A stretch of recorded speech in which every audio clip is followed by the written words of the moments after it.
Hello everyone, welcome back to our channel Derivatives and Finance by Professor N.K. Nigam.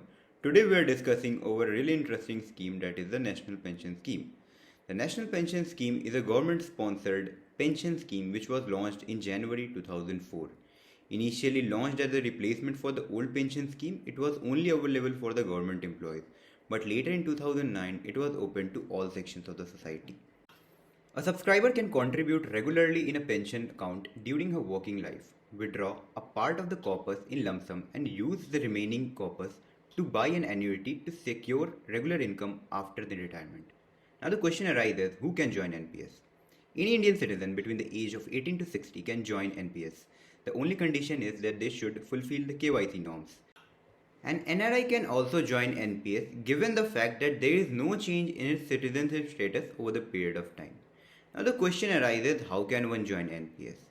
One can join NPS by opening an NPS account with entities known as points of presence. Most banks, both private and public sector banks, are enrolled as POPs. Several financial institutions are also acting as POPs.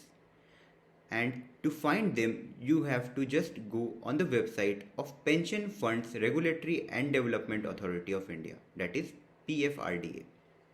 Now let's look at what are the documents that would be required to join an NPS.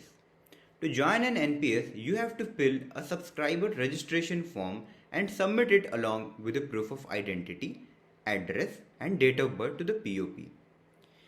After you have become a subscriber, you would be issued a card with a 12-digit unique number. This card is called the Permanent Retirement Account Number or the PRAN card.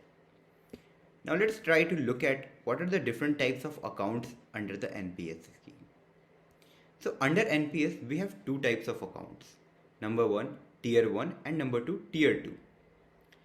Tier 1 is a mandatory account and Tier 2 is voluntary.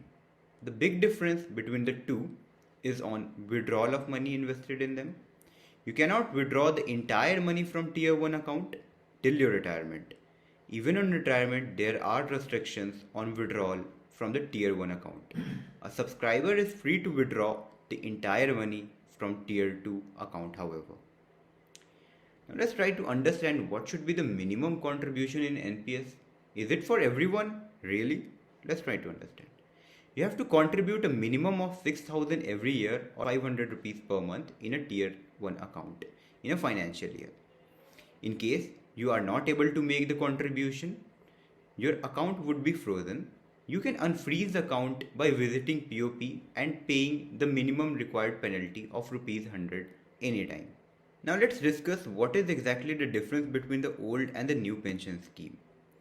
The old pension scheme is a pension oriented scheme. The new pension scheme is an investment cum pension scheme where a part of your invested money is invested into the market and thus generates more returns. Till now, we have discussed that what is NPS and how is it different from the old pension scheme. Now let's focus on why should we invest in NPS. Number 1, flexibility.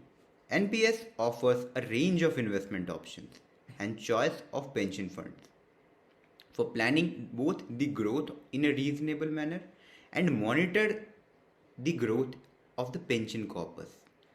Number 2, it is simple. Opening an account with NPS provides you with a PRAN which is a unique number and it remains with the subscriber throughout its lifetime. It's simple and hassle-free. Number 3, portable. NPS provides seamless portability across jobs and across locations. It would provide hassle-free arrangements for individual subscribers when he or she shifts a particular job or a particular location without leaving behind the corpus build, as happens in many schemes in India. Number 4 is well regulated. NPS is regulated by PFRDA with transparent and investment norms, regular monitoring and performance review of the fund managers by the NPS Trust. Next, we have the dual benefit of lower cost and the power of compounding. Till the retirement, pension wealth accumulation grows over the period with a compounding effect as it is invested in the market. Due to this, the accumulated pension wealth to the subscriber eventually becomes larger. Last but not the least, we have the ease of access. The NPS account is manageable online. An NPS account can be opened through the eNPS portal. Now let's try to understand that what is the basic structure of the National Pension Scheme. The National Pension Scheme is administered through an unbundled architecture which involves intermediaries appointed by the PFRDA. That is, it includes pension funds, it includes the custodians, the Central Record Keeping Agencies or the CRAs, the National Pension System Trust, the Trustee Bank, the Points of Presence, and annuity service providers. The National Pension Scheme also provides us with many investment options. Number one is the active choice, and number two is the auto choice. The active choice option allows the investors to decide how the money should be invested in different asset classes, while the auto choice or the life cycle fund is the default option which invests money automatically according to the age of the subscriber. The active choice provides us with four funds or investment options. Number one, asset class E, that is investing about 50% in stocks. Number two, asset class C, that is investing in fixed income instruments other than government securities. Number three, asset class G, that is investment in government securities only. And last but not the least, asset class A, that means the funds are to be invested in real estate and infrastructure with a maximum capping of 5% investment.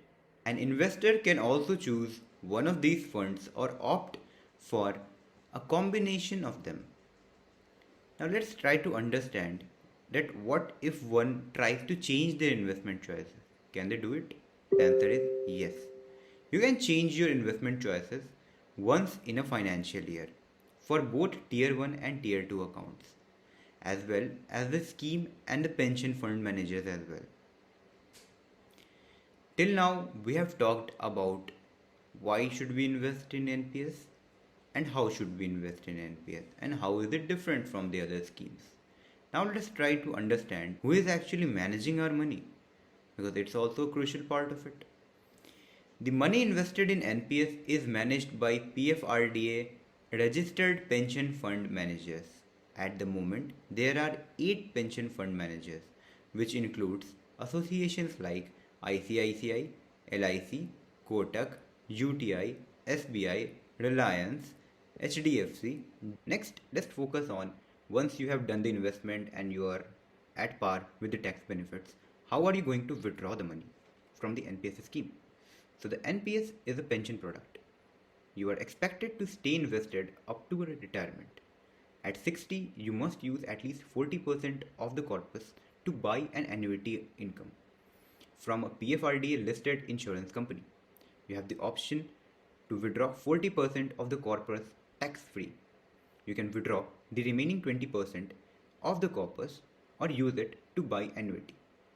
However, it would be taxed as per the income tax slabs applicable to you. Let's focus now on the exact process of withdrawal. To withdraw your money from the National Pension Scheme, you have to submit the withdrawal application to the POP along with the relevant documents. POP would authenticate the documents and forward them to the Central Record Keeping Agency or the CRA and NSDL. The CRA would register your claim and forward you the application form along with the details of the document that needs to be submitted.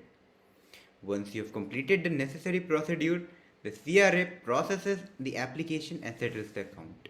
So this was, guys, all about the NPS system, its importance, its benefit, its difference from the other schemes, and how to withdraw from it.